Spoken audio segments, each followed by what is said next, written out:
સૌ વિદ્યાર્થી મિત્રોને નમસ્કાર. ધ સ્કૂલ ઓફ સાયન્સના ડિજિટલ એજ્યુકેશનમાં આપ સૌ વિદ્યાર્થી મિત્રોનું હાર્દિક સ્વાગત છે. ધોરણ 10 વિષય સામાજિક વિજ્ઞાન. મિત્રો, ગત વિડીયો લેક્ચરમાં આપણે પ્રકરણ 4માં ભારતની પ્રાચીન વિદ્યાપીઠો વિશે અભ્યાસ કર્યો હતો. આજે આપણે પ્રકરણ 10 ભારત કૃષિ વિશે ભણીશું. તો પ્રસ્તાવના સાથે આ પાઠની શરૂઆત કરીએ. પ્રાચીન કાળથી કૃષિ ભારતના મોટાભાગના લોકોની આર્થિક પ્રવૃત્તિ રહી છે. કોઈ પણ વ્યક્તિ પોતાની આજીવિકા માટે કોઈને કોઈ આર્થિક પ્રવૃત્તિ કરતી હોય છે. આગળ પ્રકરણ 15માં પણ આપણે અભ્યાસ કર્યો હતો કે આર્થિક પ્રવૃત્તિ એટલે એવી પ્રવૃત્તિ કે જે પ્રવૃત્તિમાં આવક મેળવવાનો કે ખર્ચ કરવાનો હેતુ રહેલો હોય, આવી પ્રવૃત્તિ એ આર્થિક પ્રવૃત્તિ છે. આપણે જાણીએ છીએ કે ભારત કૃષિ પ્રધાન દેશ છે.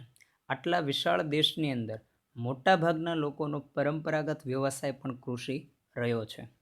આજે પણ ભારતની અર્થવ્યવસ્થાનો મુખ્ય આધાર કૃષિ રહ્યો છે. આપણા દેશનું અર્થતંત્ર મુખ્યત્વે કૃષિ ઉપર નિર્ભર છે. ખેતી ભારતનું એક મહત્વનું સંસાધન છે. આમ તો દેશમાં અનેક સંસાધનો છે, પરંતુ ખેતી એ મહત્વના એક મુખ્ય સંસાધન તરીકે મૂલવવામાં આવે છે. શ્રમ શક્તિના લગભગ 60% જેટલા લોકો ખેતી કાર્યમાં જોડાયેલા છે.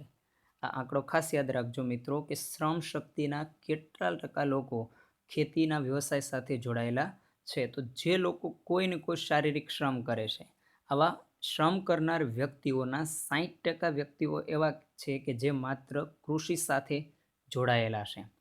ભારતના લોકોને માત્ર ખોરાક પૂરો પાડવા ઉપરાંત ઉદ્યોગો માટે વિવિધ પ્રકારનો કાચો માલ પણ ખેતીમાંથી જ મળે છે.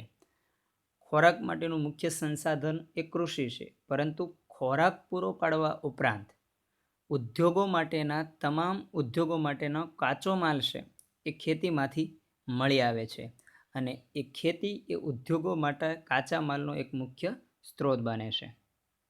રાષ્ટ્રીય ઉત્પાદનમાં કૃષિનો લગભગ 22% જેટલો હિસ્સો છે. આપણા દેશના જુદા જુદા વ્યવસાયો પૈકી જે રાષ્ટ્રીય ઉત્પાદન થાય છે, એ રાષ્ટ્રીય ઉત્પાદન પૈકી 22% જેટલું ઉત્પાદન એ કૃષિમાંથી મળી આવે છે. નિકાસમાં પણ ખેતી પાકો અને ખેત પેદાશનો લગભગ 18% હિસ્સો છે, જેનાથી દેશને દર વર્ષે વિદેશી હુંડિયામણ પ્રાપ્ત થાય છે. આપણા દેશમાંથી જે ચીજ વસ્તુઓની અન્ય દેશમાં નિકાસ કરવામાં આવે છે આંતરરાષ્ટ્રીય કક્ષાએ, એ નિકાસ થતી વસ્તુઓમાંથી ખેતીના પાક અને ખેતી સાથે સંલગ્ન એવી વસ્તુઓનો હિસ્સો એ 18% જેટલો હિસ્સો જોવા મળે છે, જે દેશને દર વર્ષે વિદેશી હુંડિયામણ પ્રાપ્ત કરે છે. આપણે જાણીએ છીએ કે આયાત કરવાથી વસ્તુનું આપણે મૂલ્ય ચૂકવવું પડે છે, અને નિકાસ થતી વસ્તુઓનું આપણને વિદેશી હુંડિયામણ મળે છે. આમ 18% જેટલો હિસ્સો માત્ર ખેતીમાંથી જતો હોવાથી દેશને વિદેશી હુંડિયામણની પ્રાપ્તિ પણ થાય છે. ભારતીય અર્થવ્યવસ્થા મુખ્યત્વે ખેતી ઉપર આધારિત છે. આગળ પણ આપણે વાત કરી કે સમગ્ર દેશનું અર્થતંત્ર છે એ કૃષિ ઉપર આધારિત છે, અને કૃષિમાંથી મોટાભાગની આવક છે એ દેશની અર્થતંત્ર સાથે જોડાયેલી છે. આમ ભારત એક કૃષિ પ્રધાન દેશ છે. મિત્રો, અહીં વિધાન પણ પૂછી શકે કે ભારત એક કૃષિ પ્રધાન દેશ છે, સમજાવો. તો ઉપરના પેરેગ્રાફમાં આપણે કેટલાક આંકડાઓ જોયા કે શ્રમ શક્તિના 60% જેટલા લોકો છે એ ખેતી કાર્યમાં જોડાયેલા છે. ત્યારબાદ ખોરાક અને એ સિવાય ઉદ્યોગોને કાચો માલ પૂરો પાડવાનું કામ પણ એ ખેતીમાંથી જ થાય છે. રાષ્ટ્રીય ઉત્પાદનમાં કુલ ઉત્પાદન પૈકી કૃષિનો ઉત્પાદનનો જે હિસ્સો છે એ 22% જેટલો છે. નિકાસ થતી વસ્તુઓમાં ખેતીનો હિસ્સો 18% જેટલો છે, અને એમાંથી પણ વિદેશી હુંડિયામણ પ્રાપ્ત થાય છે. અને સમગ્ર અર્થવ્યવસ્થાનો મુખ્ય આધાર એક કૃષિ પ્રવૃત્તિ છે, માટે ભારત એક કૃષિ પ્રધાન દેશ છે. ફળદ્રુપ મેદાનો, બારેમાસ પાક લઈ શકાય તેવી અનુકૂળ આબોહવા, સિંચાઈ, કુશળ અને મહેનતુ ખેડૂતો વગેરેને લીધે ભારતના મોટાભાગના વિસ્તારમાં 2 કે તેથી વધુ પાકનું વાવેતર કરી શકાય છે. ભારતની અંદર ખેતી માટેની કેટલીક અનુકૂળતાઓ, જેમાં ખાસ કરી અને ફળદ્રુપ મેદાનો એટલે કે ખેતી માટે ફળદ્રુપ જમીન, બારેમાસ પાક લઈ શકાય તેવી અનુકૂળ આબોહવા, ખાસ કરી અને ભારતની આબોહવા મોસમી આબોહવા છે, જેમાં 12 માસ પાક લઈ શકાય તેવું વાતાવરણ કે આબોહવા રહેલી છે. ત્યારબાદ સિંચાઈની સગવડ, કુશળ અને મહેનતુ ખેડૂતો, આ તમામ બાબતોને કારણે ભારતની અંદર મોટાભાગના વિસ્તારો એવા છે કે જ્યાં 2 અથવા તો 2થી વધારે પાક છે એમનું વાવેતર કરી શકાય છે. તેમ છતાં ભારતમાં ખેતી ક્ષેત્રે પૂરતો વિકાસ સાધી શકાયો નથી. ઉપરોક્ત બધી જ સુવિધાઓ ભારતમાં હોવા છતાં સંપૂર્ણપણે કૃષિ ક્ષેત્રે ભારતનો વિકાસ થઈ શક્યો નથી. ભારતનો ખેડૂત એકંદરે ગરીબ અને નિરક્ષર છે. કૃષિ ક્ષેત્રનો અપૂરતો વિકાસ થવાનું મુખ્ય કારણ એ પણ છે કે આજે ભારતની ખેતી સાથે સંકળાયેલ ખેડૂત વર્ગ જે છે એ એકંદરે ગરીબ છે અને ખાસ તો એ નિરક્ષર છે. સિંચાઈની અપૂરતી સગવડ, અનિયમિત અને અનિશ્ચિત વરસાદ, વધારે વસ્તી, કુટુંબનું મોટું કદ, નાના કદના ખેતરો, પ્રયોગશીલતા પ્રત્યે ઉદાસીન વલણ, રાસાયણિક ખાતર, સુધારેલા બિયારણ, આધુનિક યંત્રો અને વૈજ્ઞાનિક કૃષિ પદ્ધતિનો ઓછો ઉપયોગ, શિક્ષિત વર્ગનું ખેતીમાં ન જોડાવું તેમજ સમાજમાં ખેતીનો કહેવાતો ઉતરતો દરજ્જો વગેરેને લીધે વૈશ્વિક ઉત્પાદન સામે ભારતમાં ઉત્પાદનનું પ્રમાણ ઓછું છે. ખરેખર તો ખેતી એ મહત્વનો વ્યવસાય છે. મિત્રો, શા માટે ભારત આજે વિશ્વના અન્ય દેશો કરતાં કૃષિ ક્ષેત્રે પાછળ છે? તો એના કેટલાક કારણો કહી શકાય કે જેમાં સિંચાઈની અપૂરતી સગવડ, સંપૂર્ણપણે સમગ્ર ભારતમાં સિંચાઈની સગવડ હજુ સુધી પ્રાપ્ત થઈ શકી નથી. તો કેટલાક વિસ્તારો એવા પણ છે કે જ્યાં સિંચાઈનો અભાવ છે. અનિયમિત અને અનિશ્ચિત વરસાદ, વરસાદનું પ્રમાણ અનિશ્ચિત અને અનિયમિત હોવાને કારણે પણ પૂરતા પ્રમાણમાં ખેતીનો વિકાસ થઈ શક્યો નથી. બીજી સૌથી મોટી સમસ્યા છે વધારે વસ્તી. આજે આપણે જાણીએ છીએ કે વિશ્વમાં ચીન પછી ભારત વસ્તીની દ્રષ્ટિએ બીજા ક્રમે છે. તો વધારે વસ્તી, કુટુંબનું મોટું કદ. ભારતની પરંપરા પ્રમાણે જોઈએ તો કુટુંબનું કદ એ સંયુક્ત કુટુંબ જોવા મળે છે. નાના કદના ખેતરો એટલે કે ખેતરની સંખ્યા અને ખેતરનું કદ છે એ નાનું જોવા મળે છે. પ્રયોગશીલતા પ્રત્યે ઉદાસીન વલણ એટલે કે કોઈ પણ કૃષિ ક્ષેત્રે નવા પ્રયોગો કરવા માટે ખાસ કરી અને રસ ન દાખવવો, ઉદાસીન વલણ દાખવવું. રાસાયણિક ખાતર, સુધારેલા બિયારણ અને આધુનિક યંત્રો તેમજ વૈજ્ઞાનિક કૃષિ પદ્ધતિનો ઓછો ઉપયોગ. સમયની સાથે રાસાયણિક ખાતરોનો ઓછા પ્રમાણમાં ઉપયોગ કરવો, સુધારેલા બિયારણનો ઉપયોગ ન થઈ શકવો, આધુનિક યંત્ર સામગ્રીનો ખેતીમાં ઉપયોગ ન કરવો અને વૈજ્ઞાનિક કૃષિ પદ્ધતિનો ઉપયોગ ન કરવાથી પણ ઉત્પાદન છે એ ઓછું રહેવા પામે છે. શિક્ષિત વર્ગનું ખેતીમાં ન જોડાવું તેમજ સમાજમાં ખેતીનો ઉતરતો કહેવાતો દરજ્જો. આજે ભારતીય સમાજની અંદર શિક્ષિત વર્ગ છે એ કૃષિ સાથે જોડાવા માટે ખાસ તો ઇનકાર કરે છે અને કૃષિ સાથે શિક્ષિત વર્ગનું ન જોડાવું તેમજ સમાજમાં ખેતીને એક ઉતરતો દરજ્જો, સૌથી નિમ્ન કક્ષાનો દરજ્જો આપવામાં આવે છે અને એમના કારણે પણ ખેતીનો વિકાસ પૂરતા પ્રમાણમાં ભારતમાં થઈ શક્યો નથી. વૈશ્વિક ઉત્પાદન સામે ભારતના ઉત્પાદનનું પ્રમાણ ઘણું ઓછું છે. આપણે ઉપરોક્ત જે કંઈ કારણો જોયા, આ દરેક કારણોને લીધે વિશ્વના દેશો સાથેની તુલનામાં ભારતનું કૃષિ ઉત્પાદન ઓછું છે. એમના એ કારણો જોવા મળે છે. ખરેખર તો ખેતી એ મહત્વનો વ્યવસાય છે, કારણ કે દરેક વ્યવસાયનું મૂળ એ કૃષિ સાથે સંલગ્ન છે. એટલે કૃષિ એ અન્ય વ્યવસાયોની તુલનાએ મહત્વનો વ્યવસાય કહી શકાય. ત્યારબાદ હવે કૃષિના પ્રકારો વિશે અભ્યાસ કરીએ. મિત્રો, આ પ્રશ્ન ખાસ અગત્યનો છે. કૃષિના જે 6 પ્રકારો અહીં આપવામાં આવ્યા છે એ કૃષિના પ્રકારો ખાસ યાદ રાખજો. ભારતના લોકોની સામાજિક આર્થિક સ્થિતિ, રાષ્ટ્રીય રાજનીતિ અને ભારતનું સમગ્ર અર્થતંત્ર ખેતી સાથે જોડાયેલું છે. ભારતના લોકોની સામાજિક અને આર્થિક સ્થિતિ તેમજ રાષ્ટ્રીય રાજનીતિ અને ભારતનું સમગ્ર અર્થતંત્ર, આ દરેક બાબત છે એ ખેતી સાથે સંલગ્ન છે. આપણી આર્થિક સ્થિતિ હોય, સામાજિક સ્થિતિ હોય, સમગ્ર દેશની રાષ્ટ્રીય રાજનીતિ પણ કૃષિ સાથે જોડાયેલ છે અને આપણા દેશનું સંપૂર્ણપણે અર્થતંત્ર છે એનો મુખ્ય આધાર એ કૃષિ પ્રવૃત્તિ રહી છે. સિંચાઈ પદ્ધતિ, ખેત પેદાશો, આર્થિક વળતર જેવી બાબતોના આધારે ખેતીના પ્રકારો પાડવામાં આવે છે. ખાસ મુદ્દો યાદ રાખજો મિત્રો કે કઈ કઈ બાબતોને ધ્યાનમાં રાખી અને કૃષિના પ્રકારો પાડવામાં આવે છે. તો સિંચાઈ પદ્ધતિ, ખેત પેદાશો, આર્થિક વળતર જેવી બાબતોને ખેતીના પ્રકારો પાડવામાં ધ્યાનમાં લેવામાં આવે છે. અહીં 6 કૃષિ પ્રકારો આપવામાં આવ્યા છે. એમાં સૌપ્રથમ પહેલો પ્રકાર જોઈએ, જીવન નિર્વાહ ખેતી. આઝાદી પછી આયોજન પંચની અનેક ખેત વિકાસ યોજનાઓ અમલમાં લાવવા છતાં પણ ભારતના ખેડૂતોની આર્થિક સ્થિતિ આજે પણ પ્રમાણમાં નબળી છે. આપણે જાણીએ છીએ કે આઝાદી બાદ અનેક પંચવર્ષીય યોજનાઓ આયોજન પંચ દ્વારા અમલમાં મૂકવામાં આવી અને એમાંની કેટલીક યોજનાઓ છે એ કૃષિ ક્ષેત્રે પણ અમલમાં મૂકવામાં આવેલ, છતાં પણ ભારતના ખેડૂતોની આર્થિક સ્થિતિ આજે પ્રમાણમાં ઘણી નબળી રહી છે. નાના કદના ખેતરોમાં મોંઘા બિયારણો, ખાતર અને જંતુનાશકોનો ઉપયોગ કરવો પોસાય તેમ નથી.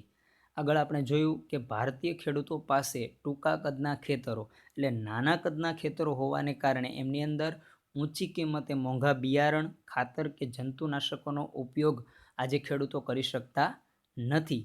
એમની આર્થિક સ્થિતિ નિમ્ન કક્ષાની હોવાને કારણે એ લોકો આ પ્રકારની જંતુનાશક દવા, બિયારણ કે ખાતર છે એ ઉપયોગમાં ન લઈ શકવાને કારણે પણ પૂરતા પ્રમાણમાં ઉત્પાદન મળી શકતું નથી.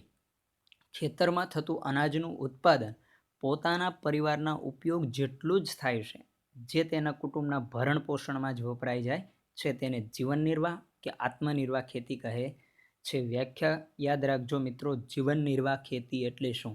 તો ખેતરમાં થતું ઉત્પાદન પોતાના પરિવારના ઉપયોગ જેટલું જ થાય છે અને જે તેના કુટુંબના ભરણ પોષણમાં વપરાઈ જાય છે. એટલે ખેડૂત પોતાના ખેતરમાં જે કંઈ ખેત ઉત્પાદન મેળવે છે એ એટલું જ ઉત્પાદન થાય છે કે જેમાંથી પોતાના પરિવારનું ભરણ પોષણ થઈ શકે, અને એટલા માટે આ ખેતીને આત્મનિર્વાહ ખેતી અથવા તો જીવન નિર્વાહ ખેતી કહે છે.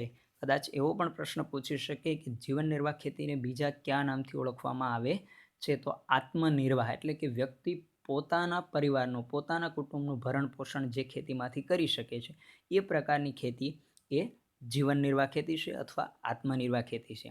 આથી ભારતીય ખેતી આજે પણ મોટાભાગના વિસ્તારમાં જીવન નિર્વાહની પ્રવૃત્તિ જ ગણાય છે. મોટાભાગના ભારતીય કૃષિ વિસ્તારો એવા છે કે જેમાં જીવન નિર્વાહના રૂપમાં કે આત્મનિર્વાહ તરીકે ખેતીનો ઉપયોગ કરવામાં આવે છે. ત્યારબાદ બીજો પ્રકાર છે સૂકી ખેતી. વરસાદ ઓછો પડે છે, સિંચાઈની અપૂરતી સગવડ અને માત્ર વરસાદ પર આધારિત હોય તેવા વિસ્તારોમાં માત્ર જમીનમાં સંગ્રહાયેલા ભેજના આધારે એક જ પાક લેવામાં આવે છે, તેને સૂકી ખેતી કહે છે.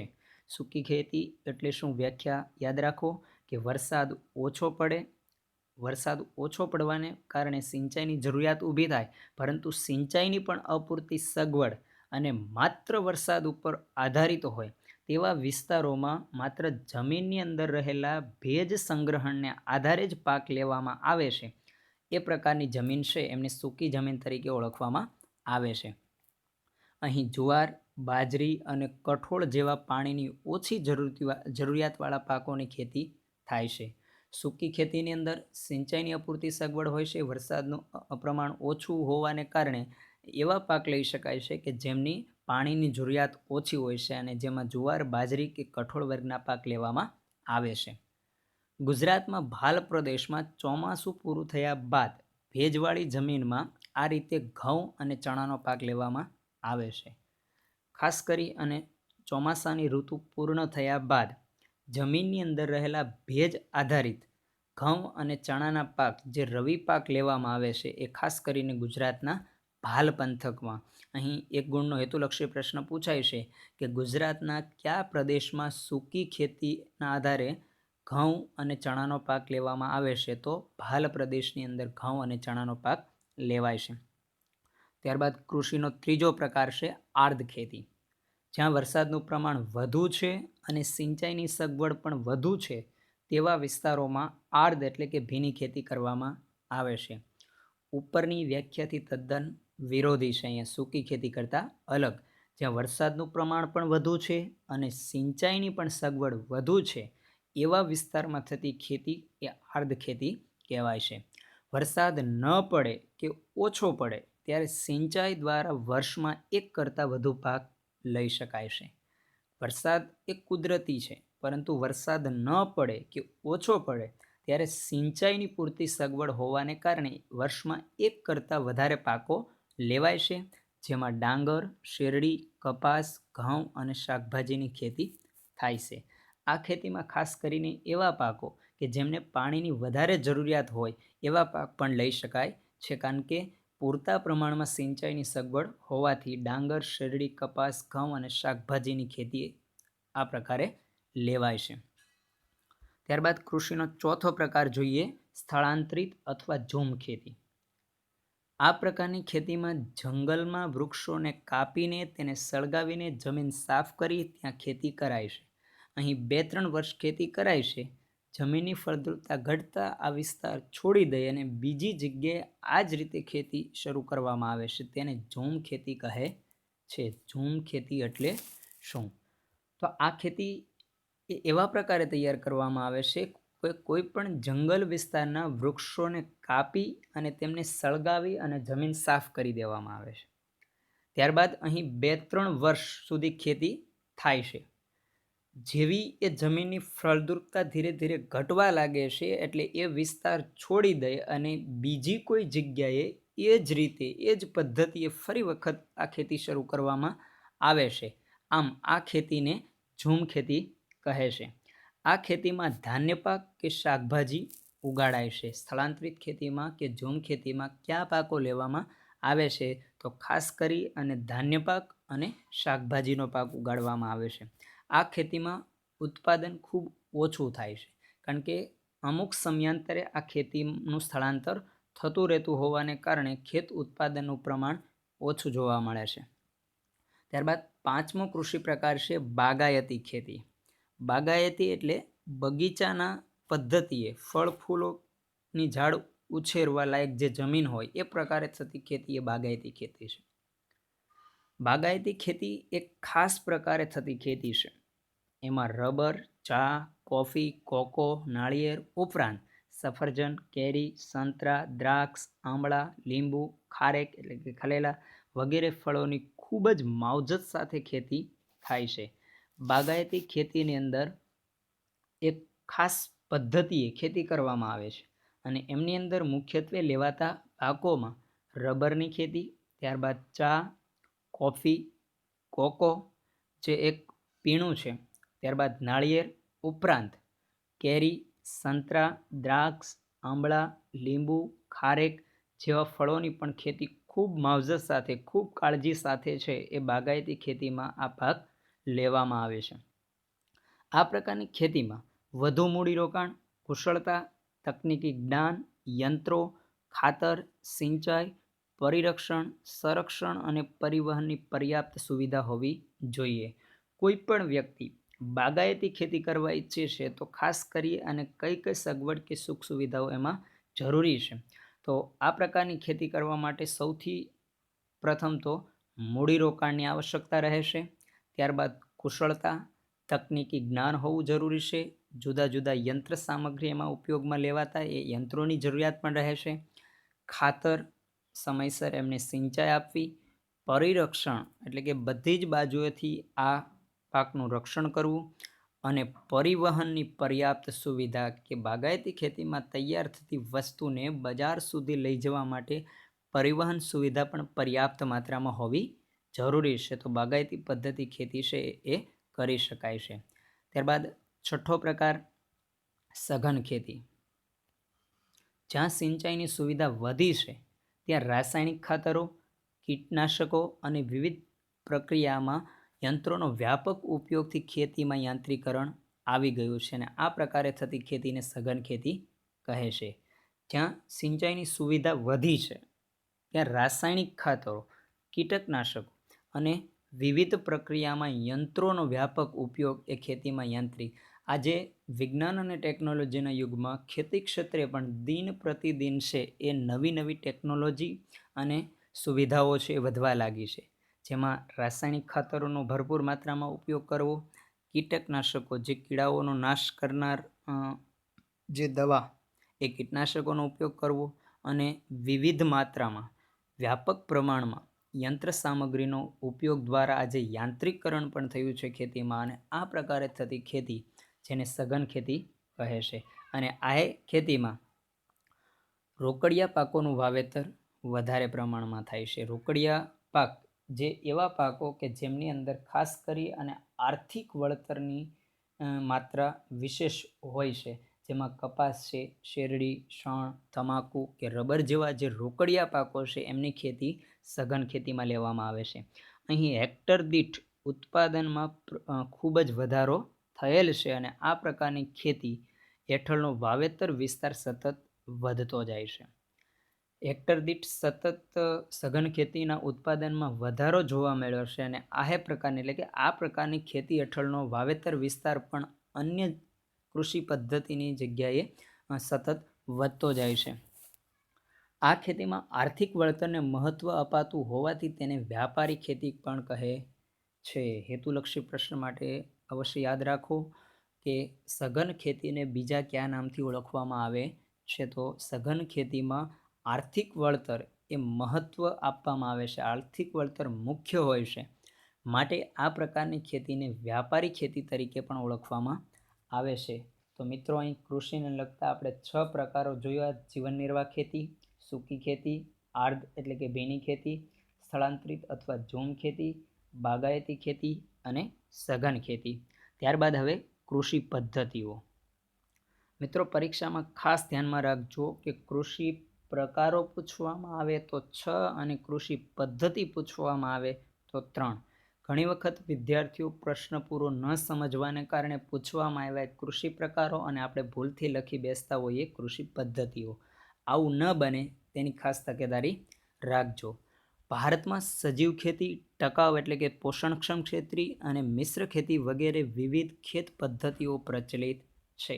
ભારતમાં કઈ કઈ કૃષિ પદ્ધતિઓ જાણીતી છે, જેમાં 3 મુખ્યત્વે સજીવ ખેતી, ટકાઉ ખેતી અને મિશ્ર ખેતી. જેમાં પહેલી પદ્ધતિ જોઈએ સજીવ ખેતી.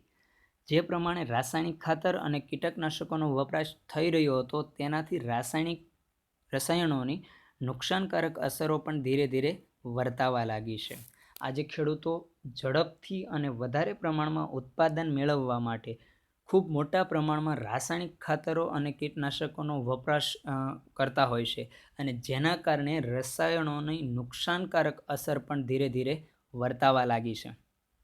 અનાજ, શાકભાજી તથા ફળોમાં રસાયણો અને જંતુનાશકોની હાજરીને લીધે લોકોના સ્વાસ્થ્ય પર તેની વિપરીત અસર થઈ છે. કોઈ પણ કૃષિ પાકોની અંદર વધારે પ્રમાણમાં ઉપયોગમાં લેવાતા રાસાયણિક ખાતરો કે કીટકનાશકોની અસર આ ઉત્પાદન પર પડે છે, અને આવા અનાજ, શાકભાજી અથવા ફળોની અંદર રસાયણો કે જંતુનાશકોની હાજરીને લીધે એમનો ઉપયોગ કરવાથી એમની અસર એ માનવ પર પણ પડે છે, અને માનવીના સ્વાસ્થ્ય ઉપર છે એમની ઘેરી અસર વર્તાય છે. પર્યાવરણ પર પણ વધારે નુકસાન થયું છે. વધારે પ્રમાણમાં રાસાયણિક ખાતરો અને કીટનાશકોનો ઉપયોગ કરવાને કારણે પર્યાવરણ પર પણ તેની ધીરે ધીરે નુકસાનકારક અસરો જોવા મળી રહી છે. જમીનની ઉત્પાદકતા અને ફળદ્રુપતા ઘટવા લાગ્યા, જેના કારણે લાંબા સમય પછી આ જમીનમાંથી પાકનું ઉત્પાદન અને ગુણવત્તા બંને ઘટી ગયા. ખેડૂત વધારે ઉત્પાદન મેળવવાના આશયથી જમીનમાં વધારે પ્રમાણમાં રાસાયણિક ખાતરો કે ભરપૂર દવાઓનો ઉપયોગ કરે છે, અને અંતે જમીનમાં ઉત્પાદકતા અને ફળદ્રુપતા છે એ ઘટે છે, જેના કારણે લાંબા સમયે ભવિષ્યમાં આ જમીનમાંથી પાક ઉત્પાદન અને એમાંથી ઉત્પાદન થતી વસ્તુની ગુણવત્તા પણ ઘટવા લાગે છે. મિત્રો, યાદ રાખજો સજીવ ખેતી એટલે શું? તો સજીવ ખેતી એટલે એવી ખેત પદ્ધતિ કે જેમાં યુરિયા કે બીજા કોઈ પણ પ્રકારના રાસાયણિક ખાતરો અને જંતુનાશકોનો ઉપયોગ કરવામાં આવતો નથી. ખાસ યાદ રાખો કઈ કઈ વસ્તુઓનો ઉપયોગ થતો નથી. તો એક એવી પદ્ધતિ છે કે જેમાં યુરિયા અથવા તો બીજા કોઈ પણ પ્રકારના રાસાયણિક ખાતરો અને જંતુનાશક દવાઓનો ઉપયોગ કરવામાં આવતો નથી. પાકના પોષણ માટે છાણિયું ખાતર, અળસિયાનું ખાતર, કમ્પોસ્ટ ખાતર વગેરે તથા પાક સંરક્ષણ માટે ગૌમૂત્ર, લીમડાનું દ્રાવણ, છાશ વગેરે વાપરવામાં આવે છે. ખેડૂતો જે કૃષિ ઉત્પાદન વધારવા માટે રાસાયણિક ખાતર કે દવાઓનો ઉપયોગ કરતા હતા, એની જગ્યાએ એમના વિકલ્પ તરીકે કુદરતી પદ્ધતિએ બનાવવામાં આવતું છાણિયું ખાતરનો ઉપયોગ, અળસિયાનું ખાતર અને કમ્પોસ્ટ ખાતર, જે વૈજ્ઞાનિક રીતે કચરો અને છાણ મળમૂત્રમાંથી એના મિશ્રણથી તૈયાર કરવામાં આવતું ખાતર, જે કમ્પોસ્ટ ખાતર તરીકે ઓળખાય છે. અને એ સિવાય પાકના સંરક્ષણ માટે ગૌમૂત્ર, લીમડામાંથી બનાવેલું દ્રાવણ અને છાશ વગેરે વાપરવામાં આવે છે. સજીવ ખેતી અથવા તો જૈવિક ખેતીની પેદાશો પોષણયુક્ત હોય છે, કારણ કે એમાં કોઈ પણ પ્રકારના રસાયણો કે દવાઓનો ઉપયોગ થતો નથી. એમાં કુદરતી સ્વાદ, મીઠાશ અને સોડમ હોય છે. જે સહજ રીતે કુદરતી રીતે તૈયાર થયેલ કોઈ પણ અને એમની અંદર કુદરતી ખાતર તેમજ દ્રાવણનો ઉપયોગ થયો હોવાને કારણે તેમનો સ્વાદ, તેમની મીઠાશ અને સોડમ છે એ મૂળ રીતે ખાસ કરી અને કુદરતી હોય છે. તેમાં વધુ ખનિજ, વિટામિન અને જીવનશક્તિ આપતા તત્વો હોય છે. ખાસ કરી અને આપણે એવા ખોરાકનો ઉપયોગ કરવો જોઈએ કે જે સજીવ ખેત પદ્ધતિએ તૈયાર થયો હોય, જેથી કરી અને એમાંથી વધારે માત્રામાં ખનિજ, વિટામિન અને જીવનશક્તિ આપતા તત્વો એ મળી રહેશે. જૈવિક ખેત પેદાશોની અત્યારે ખૂબ જ માંગ છે, એટલે ખેડૂતોને વળતર પણ સારું મળે છે. આજે કોઈ પણ વ્યક્તિ ખાસ કરી અને જૈવિક ખેત પેદાશોનો આગ્રહ રાખે છે અને માટે આ પ્રકારની માંગ છે એ સતત વધવા લાગી છે અને માંગ વધવાને કારણે ખેડૂતોને આ પ્રકારની ખેતીમાંથી સારા એવા પ્રમાણમાં વળતર પણ મળી રહે છે. ત્યારબાદ બીજી ખેત પદ્ધતિ છે એ ટકાઉ ખેતી. આ ખેતીમાં જમીનની ફળદ્રુપતા લાંબા સમય સુધી જળવાઈ રહે તે માટે પાકની ફેરબદલી, પોષણ માટે રાસાયણિક ખાતરોનો જરૂરિયાત પૂરતો જ ઉપયોગ, કીટક અને નીંદણ નિયંત્રણ માટે જંતુનાશકોને બદલે જૈવિક નિયંત્રણ, જળ સંરક્ષણ વગેરે બાબતોની વિશેષ કાળજી લેવામાં આવે છે. કોઈ પણ જમીન છે એની ફળદ્રુપતા અમુક સમય બાદ ઘટવા લાગે છે, તો એ જમીનની ફળદ્રુપતા લાંબો સમય સુધી જળવાઈ રહે તે માટે પાકની ફેરબદલી કરવી જરૂરી છે. સતત એક જ જમીનમાં એકનો એક પાક લેવાથી જમીનની ફળદ્રુપતા ઘટે છે, પરંતુ પાકની ફેરબદલી કરતા રહેવામાં આવે તો જમીનની ફળદ્રુપતા લાંબો સમય સુધી જળવાઈ રહે છે. એ જ રીતે પોષણ અને રાસાયણિક ખાતરનો જરૂરિયાત પૂરતો જ ઉપયોગ. પોષણ માટે રાસાયણિક ખાતરોનો ભરપૂર માત્રામાં ઉપયોગની જગ્યાએ માત્ર જરૂરિયાત છે એટલી જ માત્રામાં એમનો ઉપયોગ કરવો.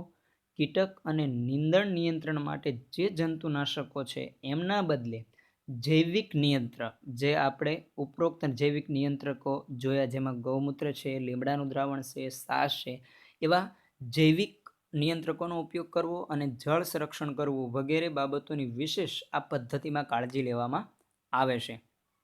તો સજીવ ખેતી, ટકાઉ ખેતી અને ત્રીજી જે ખેતી પદ્ધતિ છે એ મિશ્ર ખેતી છે.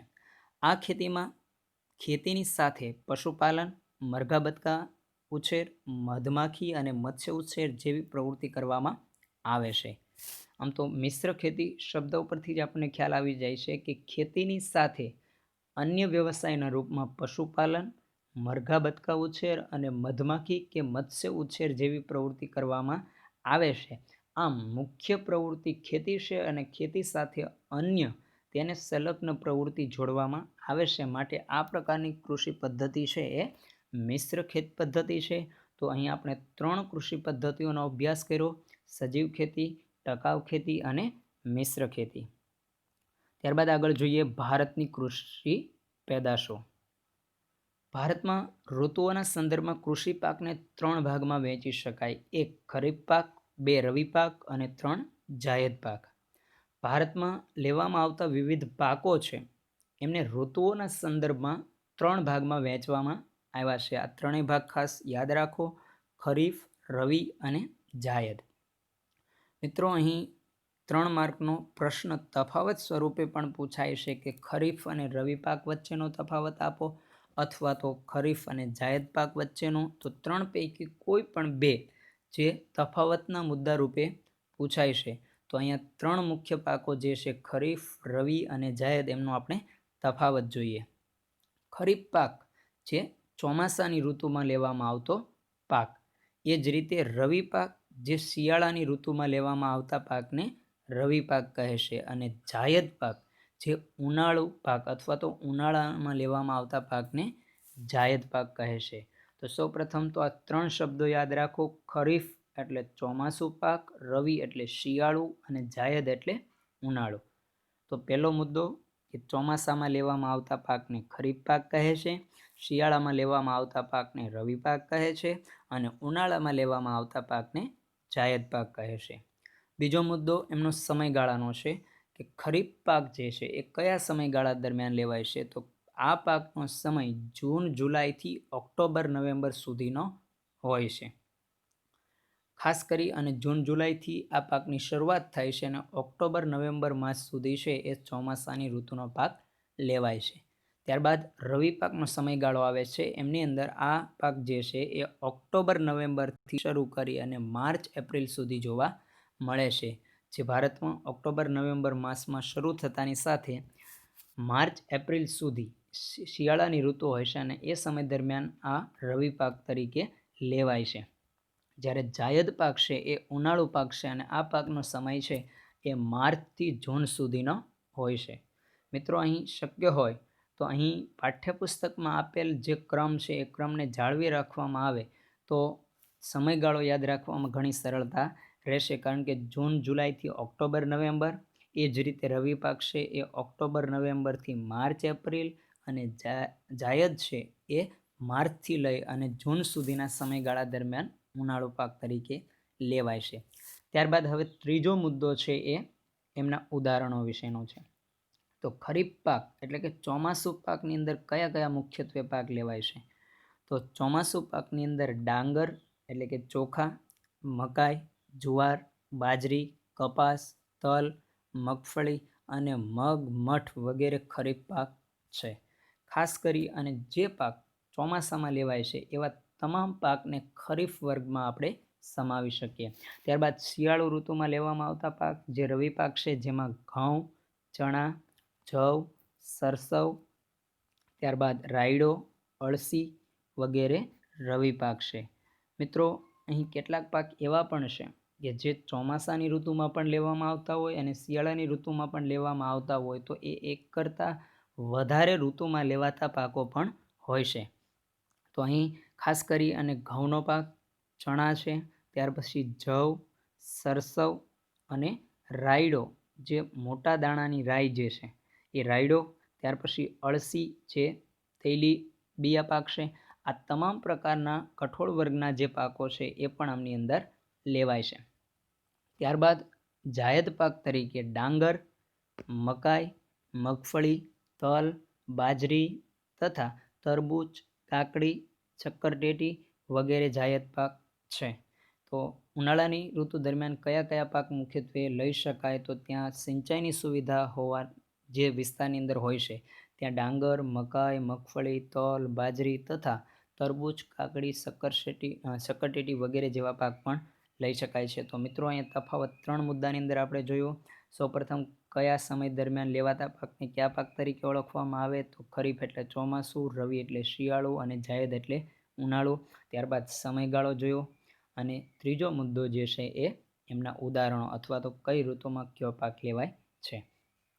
ત્યાર પછી મુખ્ય કૃષિ પાક. ભારતની અંદર જુદા જુદા પાકો લેવામાં આવે છે. એમાં મુખ્યત્વે કયા કયા પાક છે એ વર્ષ દરમિયાન લેવાય છે. તો ભૌગોલિક પરિસ્થિતિ, આબોહવા, જમીનની વિવિધતા અને વરસાદના પ્રમાણમાં રહેલી ભિન્નતાને કારણે ભારતના જુદા જુદા ભાગોમાં વિવિધ પ્રકારના પાકોનું વાવેતર કરવામાં આવે છે. સમગ્ર ભારતની ભૌગોલિક પરિસ્થિતિ જુદી છે, આબોહવા પણ અલગ અલગ પ્રકારની અને જમીનની વિવિધતા છે એ રહેલી હોવાને કારણે વરસાદનું પ્રમાણ પણ અલગ અલગ જોવા મળે છે. સમગ્ર ભારતભરની અંદર જુદા જુદા સ્થળો કે પ્રદેશોનું વરસાદનું પ્રમાણ અલગ અલગ હોય છે. આ તમામ પ્રકારના મુદ્દાઓને ધ્યાનમાં રાખી અને ભારતમાં લેવામાં આવતા પાકો છે એમનું વાવેતર કરવામાં આવે છે. તો ભારતમાં લેવામાં આવતા મુખ્ય જે કૃષિ પાકો છે, કૃષિ પેદાશો છે, એમનું અહીં કોષ્ટક આપવામાં આવ્યું છે. એ સૌપ્રથમ આ કોષ્ટકને જોઈએ. જેમાં ધાન્ય પાક ડાંગર, ઘઉં, જુવાર, બાજરી, મકાઈ અને જવ, આ તમામ પ્રકારના જે પાકો છે એ ધાન્ય વર્ગના પાક તરીકે લેવાય છે. ત્યારબાદ બીજી કોલમની અંદર ભારતમાં લેવામાં આવતા કઠોળ પાક, જેમાં તુવેર, મગ, ચણા, વટાણા, વાલ, મઠ, અડદ અને મસૂર, આ દરેક કઠોળ વર્ગના પાકો છે. ખાસ કરીને આમ તો બધા જ કઠોળ વિશે આપણે પરિચિત છીએ, પણ મસૂર જે છે એ એક જાતનું મઠને મળતું આવતું કઠોળ છે અને તેમની દાળ છે બનાવવામાં આવે છે. ત્યારબાદ ત્રીજી કોલમ છે એ ભારતમાં લેવામાં આવતા તેલીબિયાના પાકો, તો જેમાંથી પીલવાથી તેલ કાઢી શકાય એવા તેલીબિયા વર્ગના જે પાકો છે, જેમાં મગફળી, તલ, સોયાબીન, એરંડા, સરસવ, સૂર્યમુખી, નાળિયેર અને અળસી, આ તમામ પાકો જે છે એ તેલીબિયાના પાક તરીકે લેવાય છે અને જેના તેલનો ઉપયોગ છે એ ખાદ્ય અથવા તો અન્ય ઉપયોગ માટે કરવામાં આવે છે. ત્યારબાદ ચોથી કોલમ જે છે એ પીણા, તો જેનો પીવા તરીકે પેય પાક તરીકે ઉપયોગમાં લેતા હોય એવા પીણા પેય પાકોની અંદર સૌથી વધારે પ્રમાણમાં જોઈએ તો ચા, કોફી અને કોકો. કોકો પણ એક પેય પાક છે, એમાંથી ઘણી બધી વસ્તુઓ પણ બને છે, પણ ખાસ કરી અને કોકો જે છે એ નાળિયેરની જાતનું એક ઝાડ છે અને એક પીણા તરીકે એમનો ઉપયોગ કરવામાં આવે છે. ત્યાર પછી રોકડિયા પાકો, જેમાં આપણે કૃષિના છઠ્ઠા પ્રકારની અંદર જોયું સઘન ખેતીની અંદર કે સઘન ખેતીમાં એવા પાક લેવામાં આવે છે કે જેમાં આર્થિક વળતરને મહત્ત્વ અપાતું હોય. તો મુખ્યત્વે આ દરેક એવા પાકો છે કે જેમાં આર્થિક વળતર સારા એવા પ્રમાણમાં મળી રહે છે. તો કપાસ, શેરડી, શણ, તમાકુ અને રબર, આ તમામ પ્રકારના પાક છે એ રોકડિયા પાક તરીકે ભારતના જુદા જુદા પ્રાંતમાં લેવાય છે. ત્યાર પછી ઔષધીય પાક અથવા મસાલાના પાક, જેનો ઔષધ તરીકે અથવા તો મસાલાના પાક તરીકે ઉપયોગમાં લેવાતા કેટલાક પાકો, જેમાં જીરું, વરિયાળી, ઈસબગુલ, ધાણા, મેથી, અજમો, કાળા મરી અને લસણ, જેનો કોઈને કોઈ રીતે ઔષધ એટલે કે દવાના રૂપમાં અથવા તો આપણા રોજિંદા વ્યવહારમાં મસાલાના પાક તરીકે ઉપયોગમાં લેવાય છે.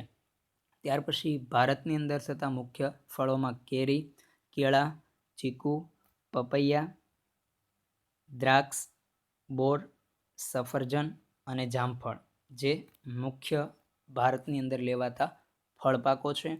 ત્યાર પછી શાકભાજી, જેમની અંદર બટાકા, રીંગણ, ડુંગળી, ટમેટા, દૂધી, તુરિયા, ભીંડા, ફ્લાવર, કોબીજ અને વિવિધ પ્રકારની ભાજી, જેમાં મેથીની ભાજી હોય, તાંજળિયાની ભાજી હોય, આ અલગ અલગ પ્રકારની ભાજી છે એ પણ શાકભાજીના વર્ગમાં સમાવેશ છે.